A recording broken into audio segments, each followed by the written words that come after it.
Assalamualaikum warahmatullahi wabarakatuh. Saya Putra Alif Kurniawan Akbar dan saya di sini tidak sendiri. Saya dengan rekan saya yaitu Perkenalkan, nama saya Eka Sapitri dan juga rekan saya selanjutnya. Perkenalkan, nama saya Gita Wardani. kami dari Kelompok 6. Di sini kami akan membahas tentang Pluralisme dalam perspektif Pancasila. Saya akan melanjutkan materi dari pemateri sebelumnya. Pluralisme adalah fenomena yang sangat lekat dengan Indonesia.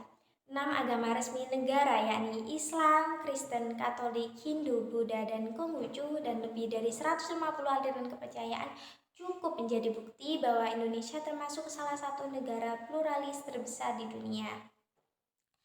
Pluralitas bisa menjadi potensi, namun dapat pula menjadi problem. Nah, dalam konteks inilah pluralisme diperlukan untuk mengelola keragaman itu.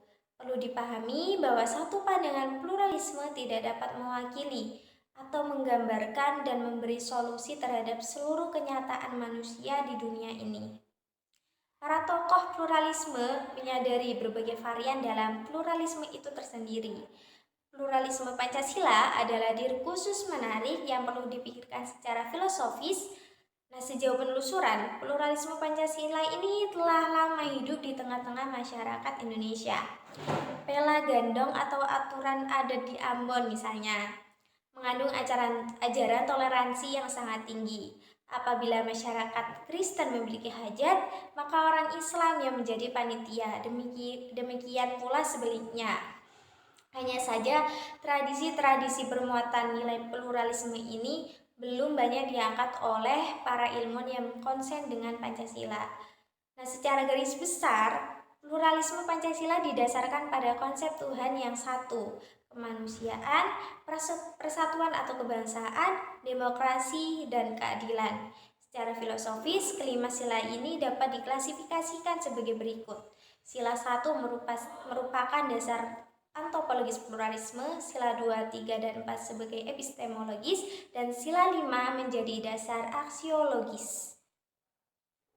Di sini saya akan membahas materi tentang pluralisme dalam perspektif Pancasila. Pancasila merupakan konsensus politik The Founding Fathers Indonesia ketika merumuskan dasar negara. Pluralisme dan multikulturalisme menjadi frame besar yang membingkai pemikiran mereka.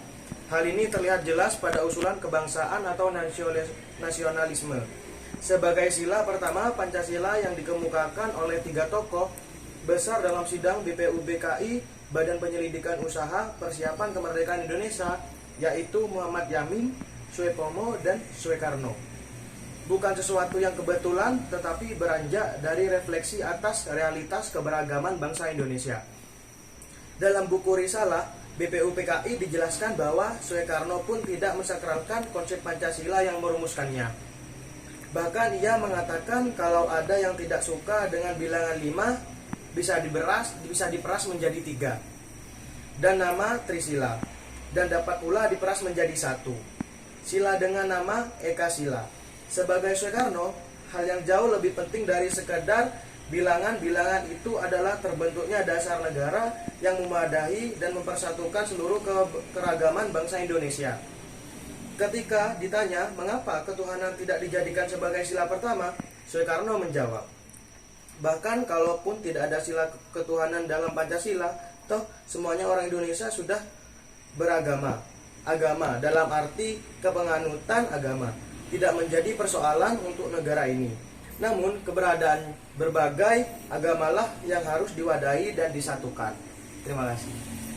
Selanjutnya yaitu sila ketuhanan yang Maha Esa, mengafirmasi konsep ketuhanan seluruh agama yang ada di Indonesia. Dari segi eksoterik, pemahaman manusia tentang Tuhan sangat beragam. Namun secara esoterik, Tuhan itu satu. Ungkapan terkenal yang menyadarkan hal ini adalah Bhinneka Tunggal Ika. Tanhana Dharma Mengaruya berbeda-beda tapi tetap satu. Tidak ada pengabdian yang mendua, artinya berbeda-beda jalan. Namun sesungguhnya semua menuju pada Tuhan yang satu. Dasar ontologis di atas menjadi pijakan bagi landasan epistemologis pluralisme. Pancasila yaitu kemanusiaan, persatuan, dan kerakyatan. Pluralisme harus didasarkan pada pemahaman kolektif bahwa semua manusia memiliki hak yang sama dan harus diperlakukan secara adil dan beradab. Konsep pluralisme perlu ditarik dari dimensi teologis menuju dimensi sosial kemanusiaan. Husserl mengatakan, selera itu tidak dapat diperdebatkan. Demikian pula dengan agama.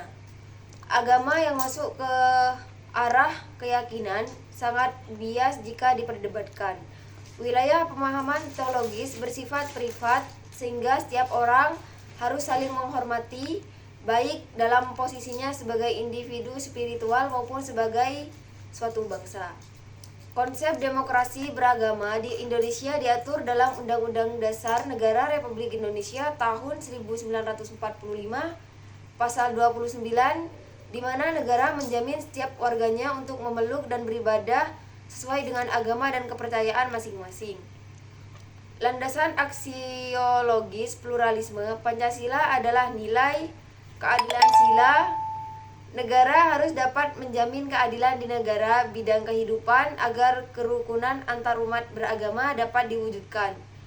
Beragam kasus konflik antarumat beragama salah satu disebabkan oleh masalah keadilan, baik keadilan hukum, ekonomi, politik, sosial, dan lain-lain. Secara distributif, negara harus memperlakukan setiap pemeluk agama secara adil. Secara legalis, setiap pemeluk agama wajib taat dengan aturan yang dibuat oleh negara. Dan secara komutatif, antar pemeluk agama satu dengan yang lain harus membangun rasa keadilan secara bersama-sama. Notonegoro mengatakan bahwa nilai-nilai Pancasila merupakan kesatuan organis atau tidak dapat dipisahkan satu sila dengan yang lain. Maka dalam pluralisme Pancasila kelima, sila dengan dasar filosofisnya harus dilaksanakan dalam satu nafas yang bersamaan. Dalam perspektif Pancasila, pluralisme diartikan sebagai pengakuan dan penghormatan terhadap keberagaman dalam masyarakat, baik dari segi suku, agama, ras, budaya, maupun pandangan hidup. Pancasila mendorong kesetaraan dan kerjasama antara berbagai kelompok dan mempromosikan keharmonisan di tengah perbedaan.